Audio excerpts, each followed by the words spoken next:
Ah, the Wii Motion Plus, an accessory that gave the Wii Remote 100% responsive one-to-one motion as long as you were playing one of the small handful of shitty-looking licensed games that was actually programmed to use it. Oh, and Skyward Sword used it too. And Tron Battlegrids was really good. The first mainstream game to use the Wii Motion Plus was Red Steel 2, a sequel to a game nobody remembers or cares about that has absolutely nothing to do with its predecessor. Different protagonist, different setting, different time period, different central premise. In fact, it kind of makes you wonder why they bothered to call it Red Steel at all. You play as an unnamed protagonist who is a Kusagari, a member of some cowboy-samurai hybrid warrior clan who's been banished from his order because reasons.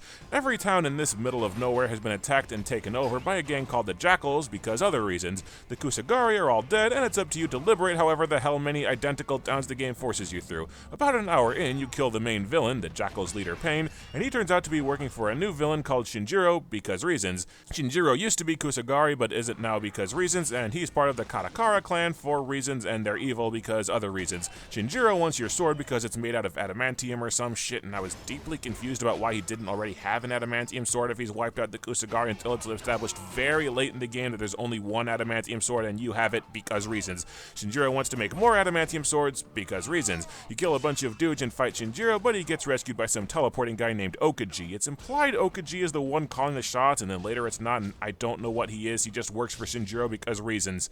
I'm not trying to be funny, this game has almost no story. It makes absolutely zero effort to explain anything about its setting, characters, or the motivations thereof. Kind of like Prometheus. You know absolutely nothing other than the bad guy wants to build swords for some reason. The plot never evolves past go here and fight shit. The only interesting element of the story is the setting, as the game takes place in this weird anachronistic fusion of the Wild West and Big Hero 6. The game world is a series of small towns out in the middle of a desert, built out of old-timey structures and saloons, but the buildings themselves have high-tech flourishes and big electric doors to hide the loading screens. The weapons are all primitive revolvers and Tommy guns, but everyone has high-tech earpieces.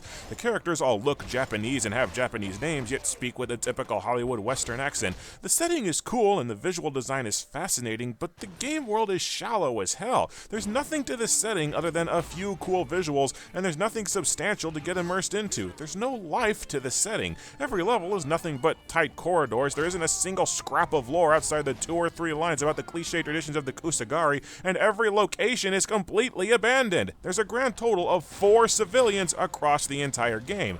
Jan, some kind of Kusagari elder, a sheriff named, Sheriff? Sangan, who runs some kind of fight club, and Tomiko, a computer hacker. Yeah, take notes, Ray. This is how a woman dresses in a desert climate. Bare midriff and massive cleavage. That way you get the full desert experience of sand getting into every orifice imaginable. None of these characters have any scrap of personality aside from Jan being a sarcastic, crotchety old bastard, and none of them do anything except spout the bare minimum amount of exposition required to set up the next level. Enemies are here, go kill them. We need these radio towers back up, go find them. And I'm not kidding when I say these are the only civilians who exist on planet Earth. All 4 of them somehow travel to each town, arrive at every new level, and set up shop before you get there. It's weird. But whatever, the story is complete fluff with no substance to it. Who cares? There's only one reason anybody gave a rat's ass about this game, and it's because after Star Wars had 2 whacks at it and failed miserably, a sword fighting game with real one-to-one motion detection was every gamer's dream. And honestly, the game's sword fighting is pretty good.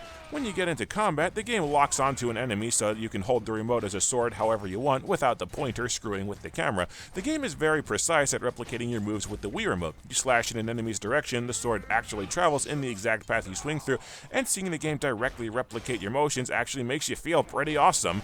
The enemies start out simple. You swing vaguely in an enemy's direction and they take damage, you hold A and it blocks any incoming attacks, and you have a dash that lets you dodge hits and weave around enemies, but the combat quickly becomes more complicated.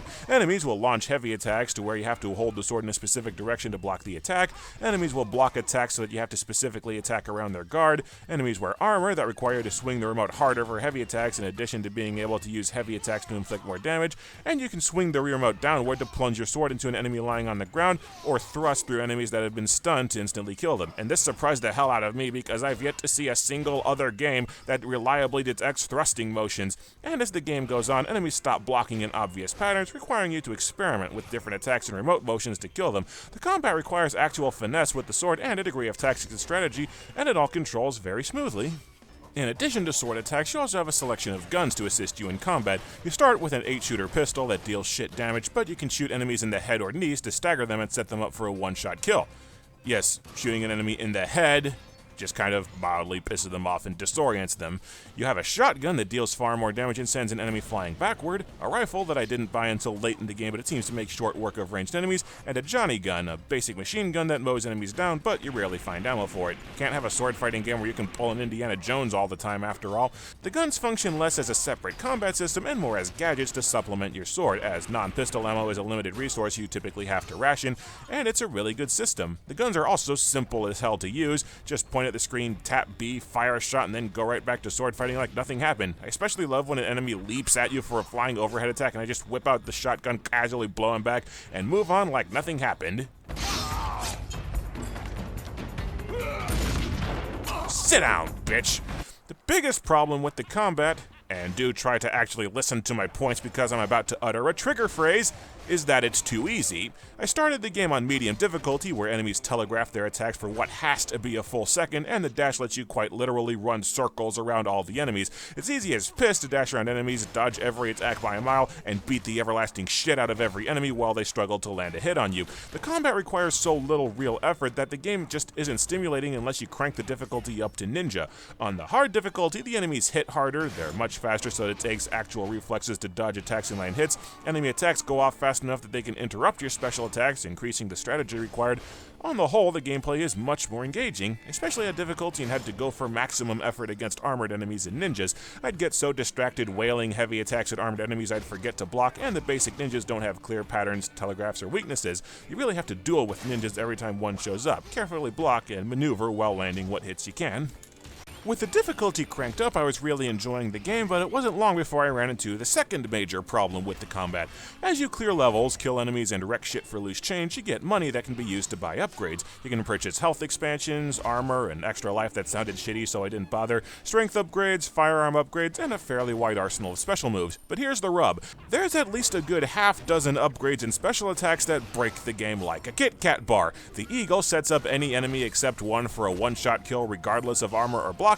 The Precise Shot automatically fires a homing bullet into an enemy's ass and stuns them for a one-hit kill, and at this point armed enemies are trivial to fight for the rest of the game. The Matador attacks in mid-dodge, is very fast, it seems to get around most enemies' guards. A fully upgraded shotgun atomizes an enemy's armor with a single shot. One of the other guns upgrades to fire exploding bullets, but I never got that one. If an enemy tries to attack you from off-screen, you have a super counter that immediately kills them regardless of the enemy type, and you get two attacks near the end of the game called the Crush and the Reaper that attack while dodging, punch through armor, set the enemy up for a one-shot kill, and I think they often punch through an enemy's guard while they're at it. You also have the Tiger, which renders the gameplay downright trivial. You get it early in the game, it blocks any and all attacks when used, and it leaves any enemy, including bosses, wide open for a punishing counterattack.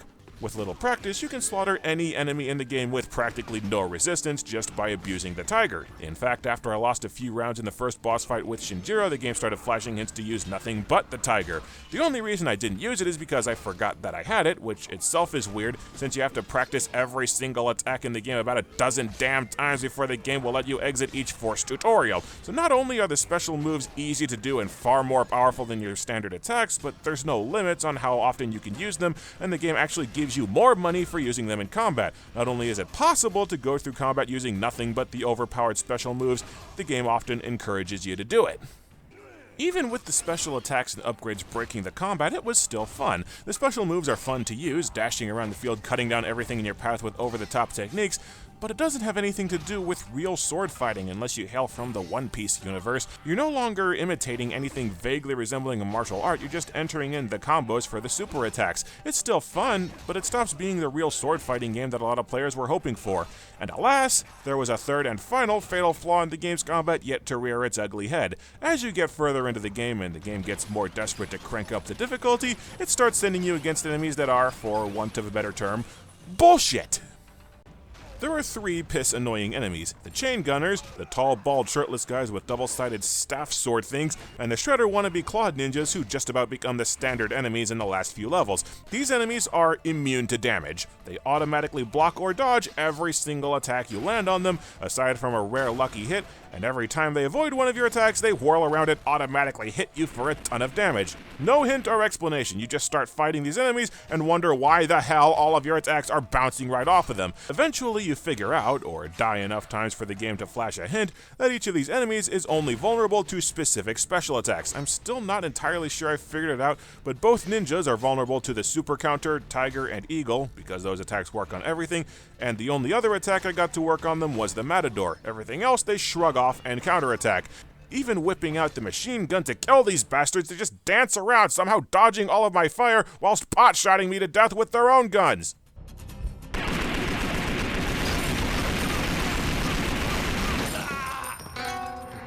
The ones that can dodge bullets are always a bother. Maybe you're supposed to use the dragon, which fires gusts of wind. I wouldn't know. The dragon is really hard to aim, and it often doesn't do shit.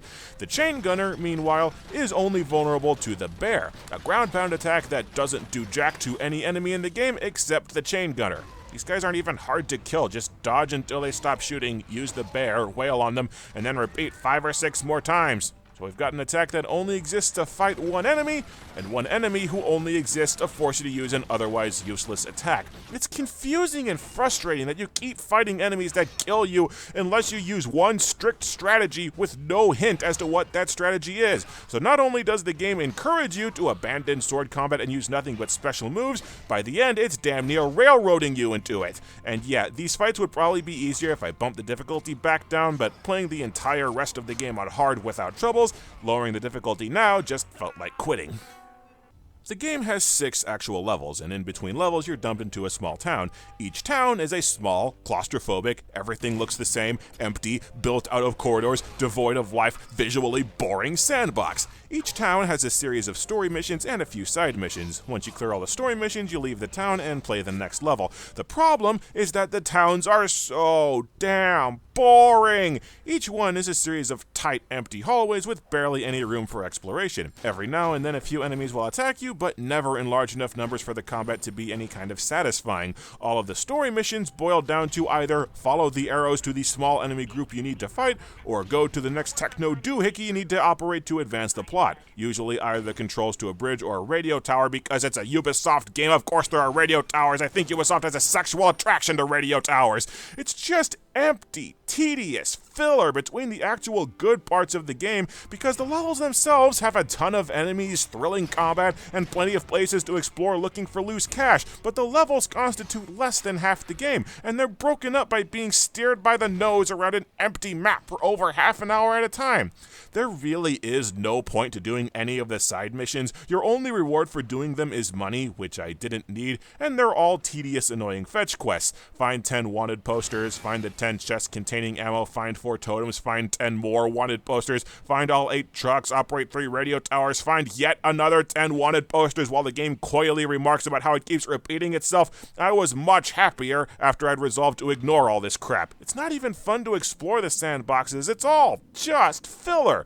One last bitch about the sandbox before I drop it: the upgrades are split between 3 different shops that are not marked on the map, and the sandboxes all look so bland and uniform you can't map them out. So if you want to go to one specific shop for one specific upgrade, well, good luck finding it.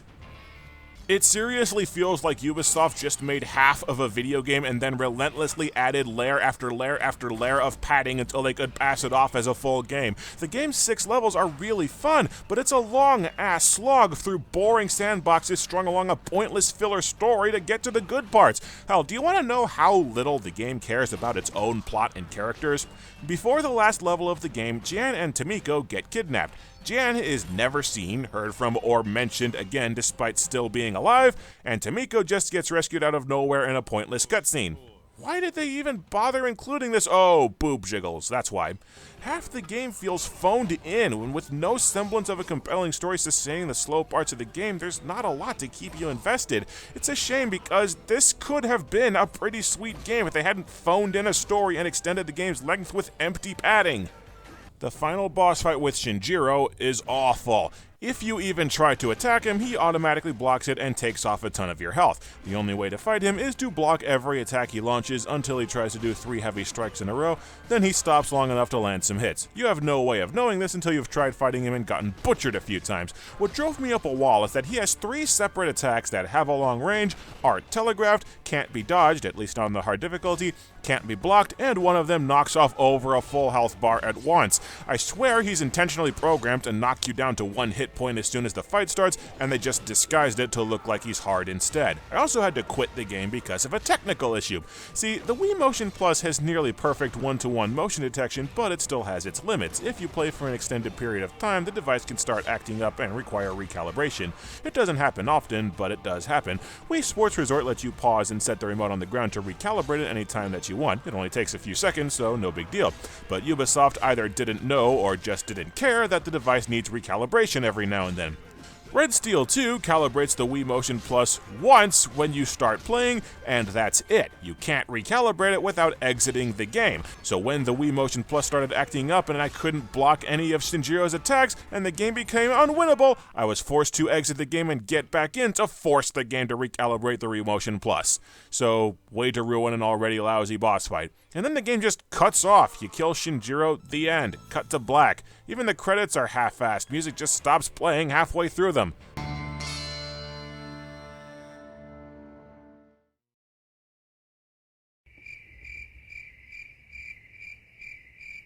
Mighty Number 9's credits were 4 hours long, but at least it had a music loop for the whole slog. Number of shits given, 0. There is a good game hiding somewhere inside Red Steel 2. The core combat is fun, the graphics are appealing, the setting is cool, and the controls are smooth, but the good parts of the game are buried under half a game's worth of padding, a 9 non-existent filler story, and downright obnoxious design choices in the name of a difficulty curve. I liked it, but I'm not exactly enthused to play it again in the future, and so the quest for a truly great sword fighting game continues.